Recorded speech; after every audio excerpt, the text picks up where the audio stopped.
My tactic when I come to conferences like this is to write sort of 3 or 4 papers, and then I can choose which one to focus on depending on what other people have already talked about and what has not been talked about. There's nothing more boring than hear somebody present a paper which has already been thoroughly canvassed.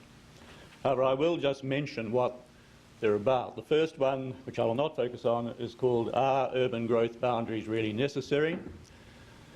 because of the title of the conference and the fact that my chairman, Dr. Don Brash, who used to be a governor of the Reserve Bank, made submissions to one of our parliamentary commissions saying, if you want to make housing more affordable, first thing you do is get rid of metropolitan urban growth boundaries, no ifs and no buts. And of course that was widely reported, so all the planners came out and told us why they were necessary.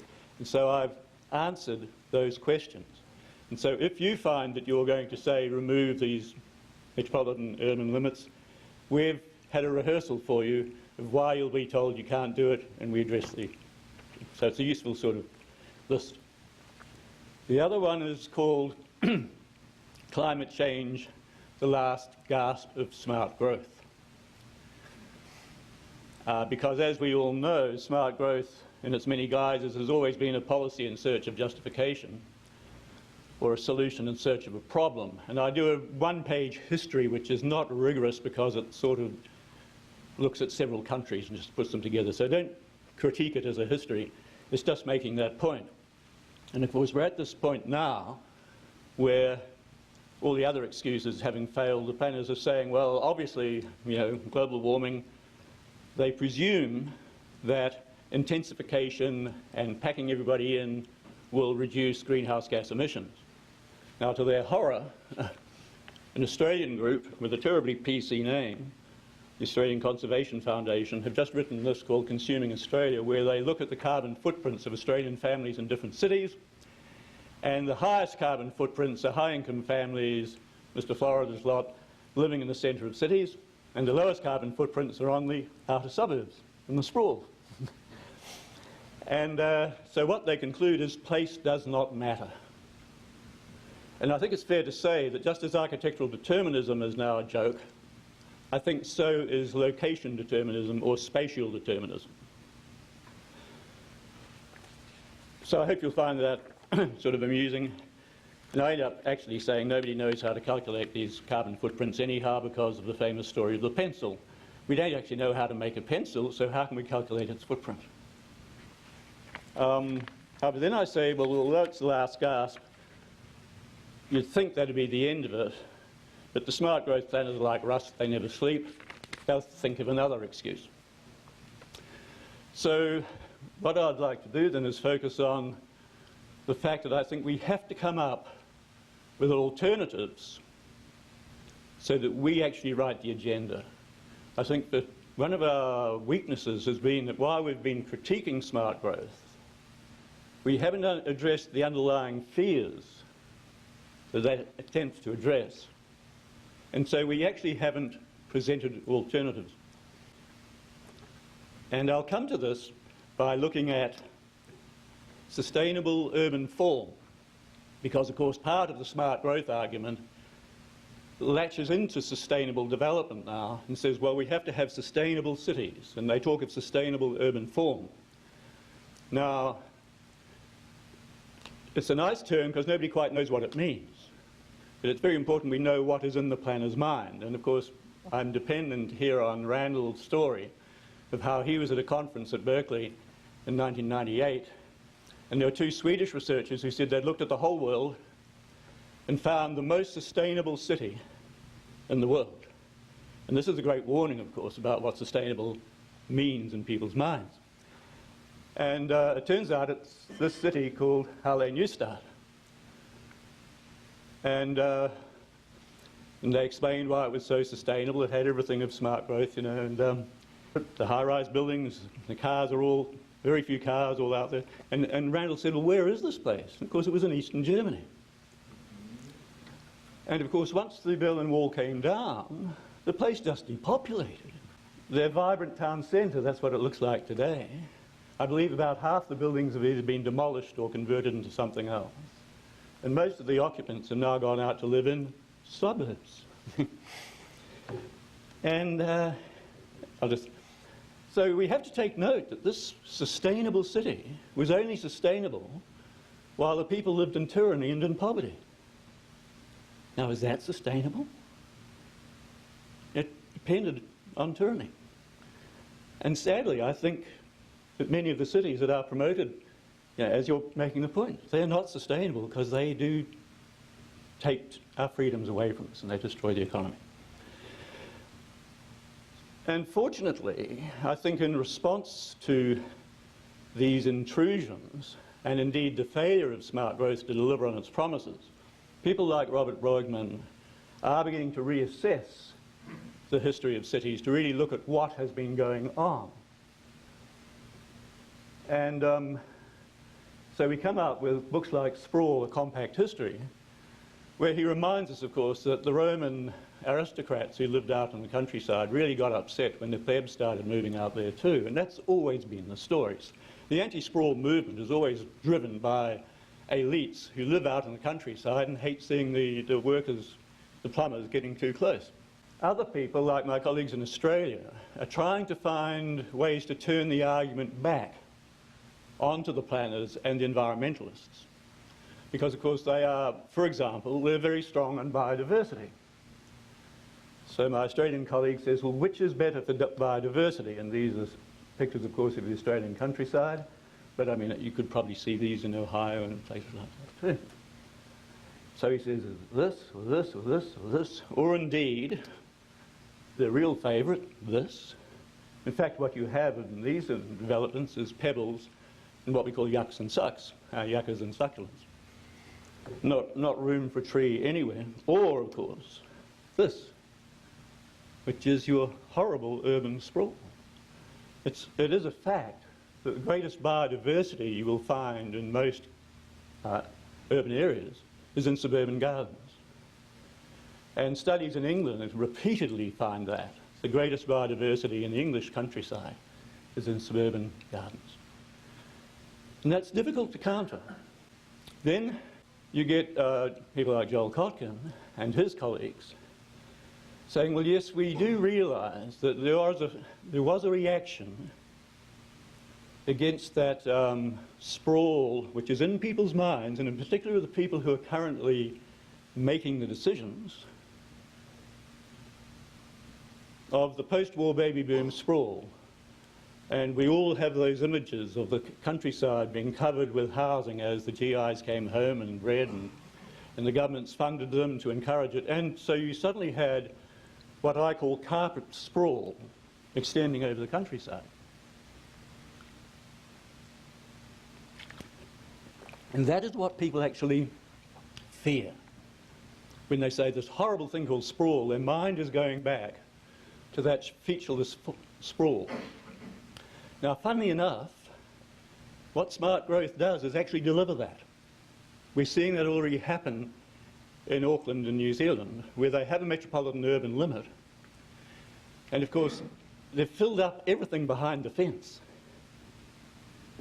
So now they have to move the fence, and then they'll fill up that. And so then you move it again, and you fill up that. And so what you get, in fact, is this undifferentiated urban sprawl in which all the land is covered in houses or roads or whatever, and very little differentiation. So the remarkable thing is that sprawl, these programs actually deliver what the people are told they won't get. And I think one of the nicer points I make in here is that an urban growth boundary is actually artificial. It's not natural, because the natural boundary of a city is a fractal, spontaneous order of chaotic, deterministic chaos. And the Greeks are doing some quite good work on that. There's a paper I refer to, and you can go see the pictures where they show how, left in themselves, they are organised, but they are fractal boundaries. And of course, Manhattan skyline is a wonderful fractal too. So they're natural. You've got to use these words back on them. You know, how dare you impose this unnatural geometric form? Let the city do its natural thing. Christopher Alexander wrote about that too. Now, what I'm saying is that this alternative package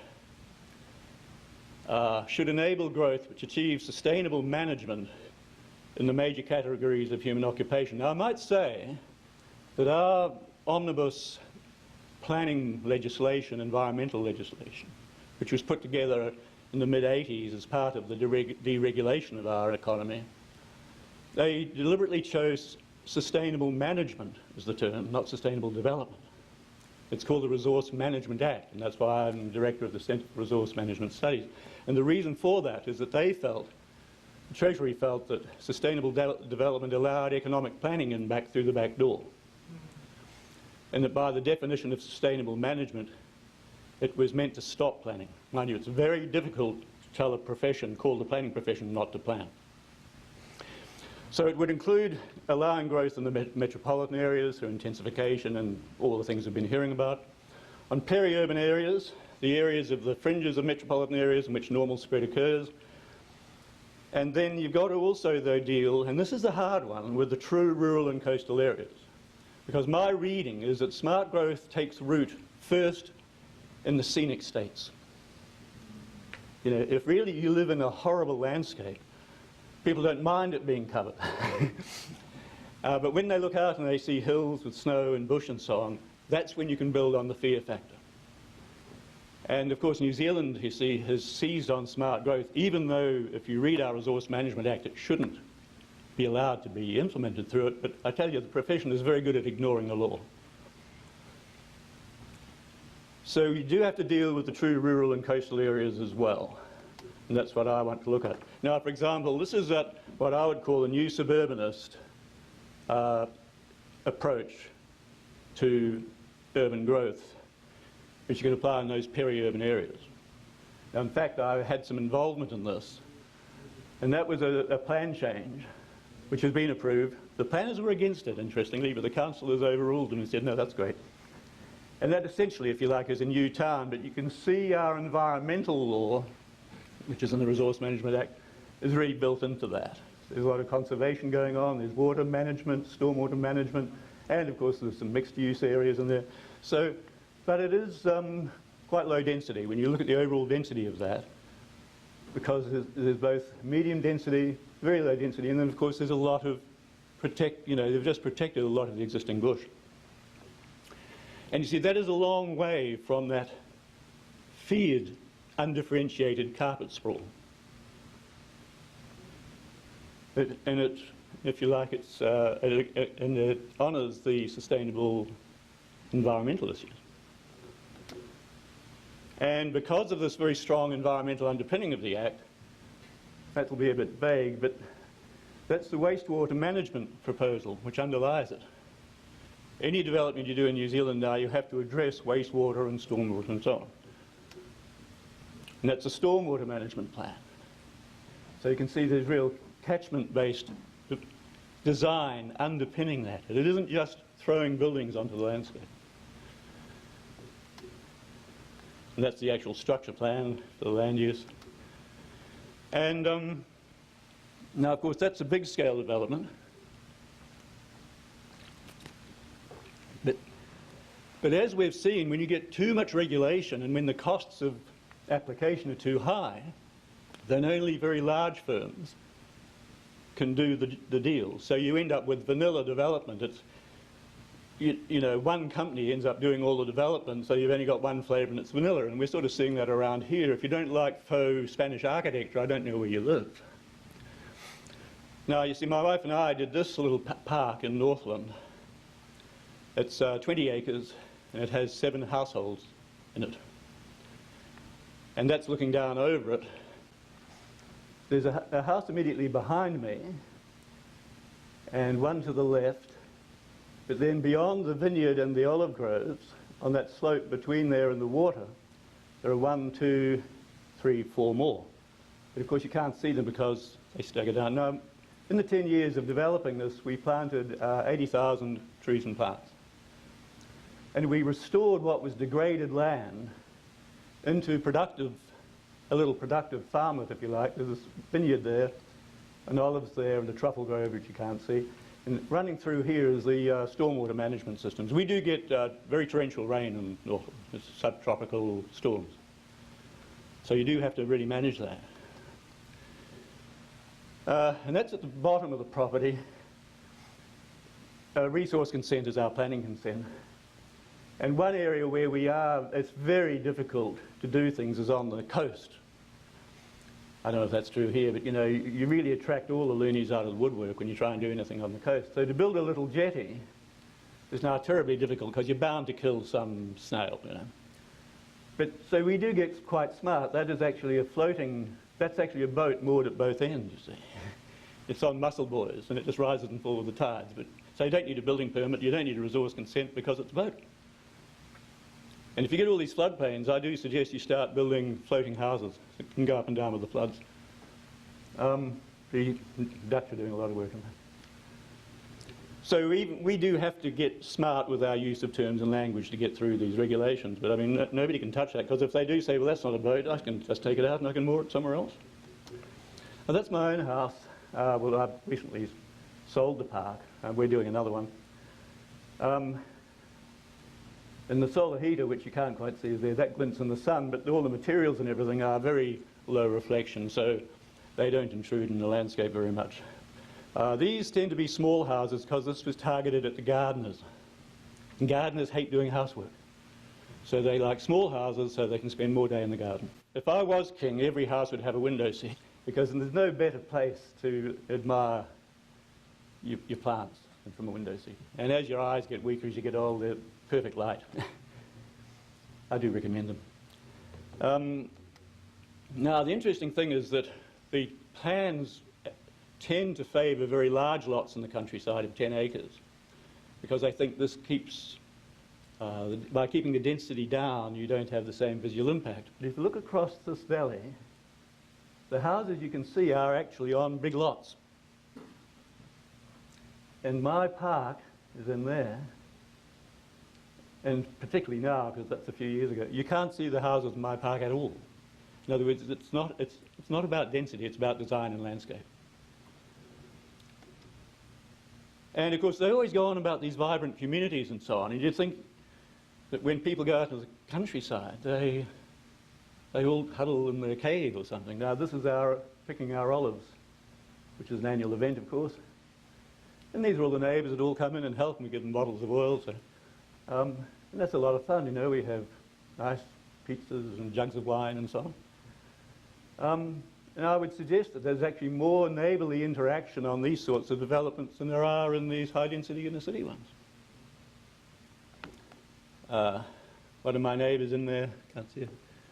She's a flight attendant. She goes away and I feed her cats and she brings back duty-free malts for me. It's a good trade. And I don't actually have one of these for my own park, but this is another park I did for another company, and you can just see the idea. See, there's the whole plot.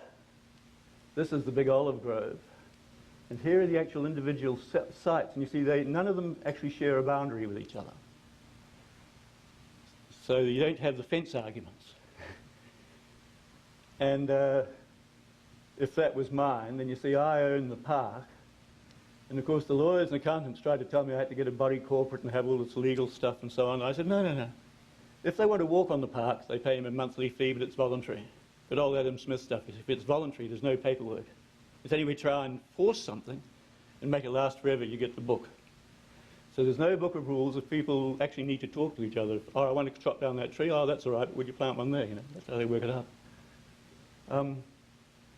And the revenue that you collect is sort of enough to cover the disbursements. The real money's made on the capital gain as it all grows. That's the actual Mongafai district's structure plan for their area. Here's the beach and here's the estuary. And what they have identified is all these areas of bush that they want linked up and to protect the waterways. So the deal, as this subdivision goes ahead, just using that as a guideline, you're encouraged to do your planting to make all of those connections. And you get bonus lots. For every 2,000 square metres of wetland you protect, you get another lot. For every 4,000 square metres of bush you protect, you get another lot. That's why we call it sustainable management. The money that you get from the development finances the environmental work, because good environmental work is expensive.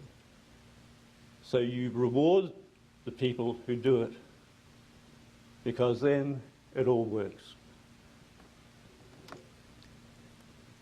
And so These alternatives to smart growth are multinodal metropolitan development. We call it multinodal, you have another name, that's all right. Still English language. New suburbanism for peri-urban development. And you see the books on the new suburbanism do focus on urban case studies, and they're first class. But all I'm trying to show is you do need to extend that into these true rural and scenic environments with that solution. Now, of course, you can't translate this into the United States, and I'm not saying you do that, but just trying to say we have to develop these solutions wherever we are, so you can't hold up this horror of urban sprawl. And the managed parks, and I call it green growth. You see, we try to use their words. This is green growth, what I've done. People try, and the environmentalists try to paint me as being anti the environment, but when they see what I actually do with the land that I develop, we planted 80,000 trees and plants, and so I call it green growth, and it's pretty hard to attack green growth. Questions and comments? Thank you.